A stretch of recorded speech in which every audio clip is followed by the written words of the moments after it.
Hello everybody, welcome to episode 143 of Show Viewers. Today we'll be going over Dragon Ball Z: The Return of Cooler. Now this movie actually starts off like right into the heat of things because we see as this massive like metallic looking thing starts to land near Namek. They believe it's an eclipse at first, but ultimately it starts to land toward it and like attach to it. And looks like it's like trying to be like a parasite on the planet of New Namek. And we see then as the Grand Elder ends up calling up Dende telepathically, and he's like, "Yo, we need the world's strongest hero." So ultimately, Dende ends up getting in contact with Goku, and he's like, "Yo, you mind doing this for me?" So we then see as everyone hops on a pod, we got Krillin, Yajirobe, Goku, Piccolo, Gohan, Oolong, and Master Roshi. Yeah. And so they all ultimately end up pulling up to New Namek, where we see that the Namekians are being shipped away by these large automaton mech things, and they're hoisting them all away. Like, hey, this is the grand exodus from New Namek, and onto the Big Gete Star, which is this big metal thing that we now know as the Big Gete Star. And so we see as they're all getting taken away. We see as one Namekian tries to fight against it, but ultimately he is quelled and put back in line. So they're all eventually shipped off to the Big Gete Star. Then we see as the Z Fighters make their well, it's not really the Z Fighters, but it's a part of the Z Fighters. We see as they make their presence known and they start fighting these mechs.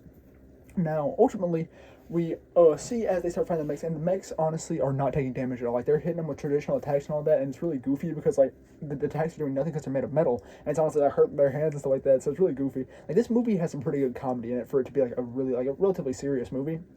But yeah, so we see this. We also see as Master Roshi tries to beat one up, and ultimately he ends up failing. And then we see as Yajirobe, Oolong, and Roshi are captured. And then after that, we see as Gohan and Krillin are captured. And we also see during this time as Goku ends up finding an entity that very heavily resembles Cooler. This is a Meta Cooler. And we see as he runs into Metacooler and they kind of have some dialogue, but then we also predominantly focus more on like the mech fights that are going on. We see as Piccolo is fighting the mechs. Well, I actually jumped the gun when I said they got captured because they don't get captured yet. We see as Piccolo is fighting the mechs, and ultimately he ends up telling Krillin and Gohan that you have to focus all of your power into your punches to actually do damage to the mechs. And regular attacks and Ki Blast are not going to do anything to them. So we see as they start being able to handle with these pretty well.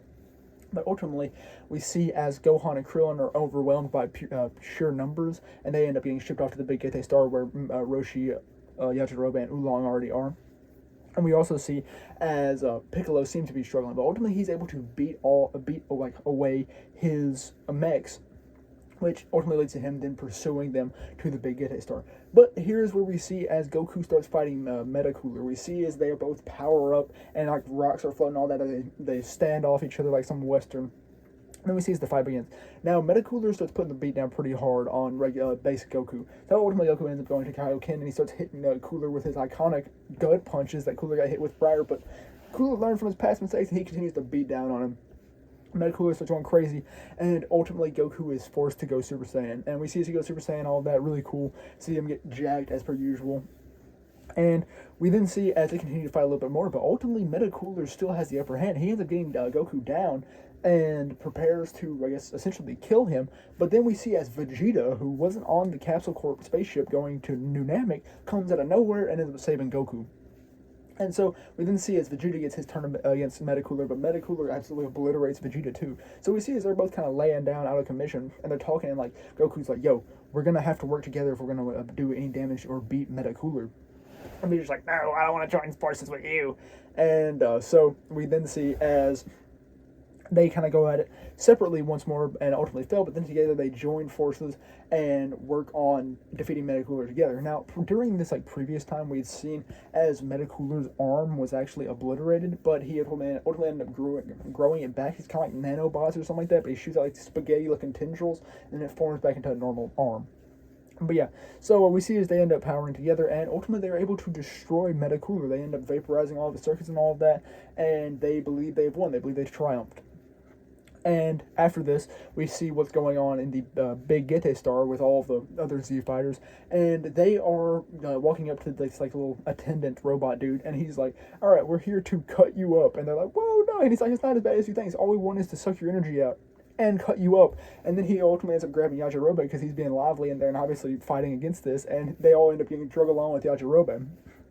But yeah, and then we see as Vegeta and Goku are laying down, but then ultimately, as they're laying there, they see as one Metacooler comes back, and then 999 more. There are 1,000 Metacooler, and they all end up pulling up. So during this, we learn that Metacooler is formed by this supercomputer microchip that was like processor chip, something like that. It was a supercomputer chip which had become sentient, and it was floating around in space. It just was a random computer chip, and then it started to accumulate other metal pieces around it, became an autonomous planet essentially.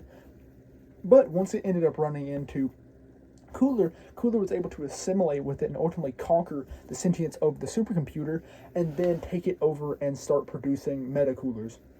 We get this really cool panel of one of the Metacoolers and all that. And during this, we see as the 1,000 Metacoolers prepare to face up against Goku and Vegeta, but they ultimately end up capturing them and taking them to the big Gete Star, where we see as Vegeta and Goku are hanging from these tendrils which are used to suck the energy from them. Because the big Gete Star, the more energy it has, the more powerful it can become, and the more massive it can become, and more effective at executing its duties. But yeah, we also see as Yajirobe is ultimately taken away to be processed, and then we see Piccolo actually gets in the big Gete Star. But during this, we see as Goku and Vegeta are being drained and sapped of their power, and we see as Metacooler, I'm just going to say Metacooler, even though it's technically the big Gete Star, and kind of synonymous, but we see as he commenting on how this was a lot of power, and if he had any bit more, it might have overridden his systems. However, he should not have said that, because then Vegeta and Goku start pushing more power into it, and it starts blowing up things around it. We see as Metacoolers around the thing start to fail. We see, in fact, that Piccolo was about to get absolutely obliterated by a Metacooler, but then it blows up before it can get to him. And then we see as Yajirobe is on the cutting table to get cut up and have his energy not stored away, but absorbed away from him, that this robot ends up blowing up and all that, and so they're able to start escaping. But yeah, so we see this, and ultimately this ends up leading to Vegeta and Goku escaping, and they go to confront the supercomputer chip and the remaining head of Cooler.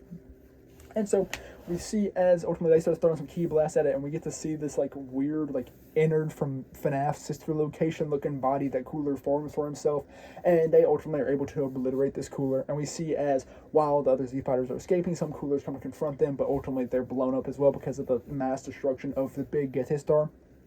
And then we see as now that Cooler is defeated, we see as the big Gete Star starts to float away, and it starts to blow up outside of the atmosphere of New Namek, and we see then as Goku and Vegeta fall from the sky because they're not dead, because Gohan was kind of worried. He was like, yo, where's my dad? But ultimately they end up falling from the sky and all that. And we see as Vegeta gets away pretty quickly because he's not a big guy for triumphant victories. And we see as Goku's kind of talking, he's like, yeah, I wouldn't really been able to do that without Vegeta, and he is glazing Vegeta a little bit. And we see as ultimately Vegeta ends up flying off in a Saiyan space pod, which is how he got to New Namek, and he ends up flying off, and he in fact grabbed the computer chip which was responsible for forming the big Gete Star and crushes it, so no more Cooler, no more big Gete Star. But yeah, that was honestly all there really was content-wise. Now, one of the things I was curious about is this movie could technically fit into the timeline decently, because it happens after the defeat of Frieza, and all of that, and the formation of New Namek and all, we know all that. So but we do see Super Saiyan Vegeta. So this means it could possibly have taken place in the 3-year time gap between the Android Saga and the Frieza Saga, so or the 3-year time jump that happens after the defeat of Mecha Frieza. But yeah, so I believe it could have happened in there, because there's nothing really to say it wouldn't, because Gohan didn't have Super Saiyan yet, but Vegeta did, and Vegeta got it during that time gap.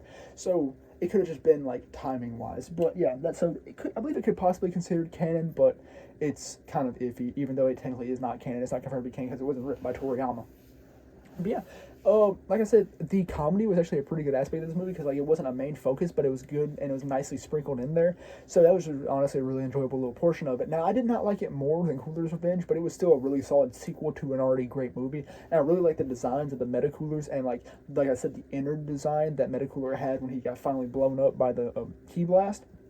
So yeah, I really enjoyed this movie. It's probably one of the ones up there. I don't like it more than Lord Slug, but it is still really good. So I'd say it's probably third place for me. Also, I really liked how in these movies, the big antagonists are just straight up spinning their opponents at times and smiting. Turles did it with Gohan when he made him look up at the moon, and not Lord Slug, but Metacooler, one of the first Metacooler, did this to Goku before he went full Super Saiyan, and it was hilarious. It was a great little scene because it's really cool, and it's honestly just an insult. But yeah, like I said, that's all there really was for Dragon Ball Z, the return of Cooler. That's all I really have for episode 143 of Shelf Review. So thank you very much for watching.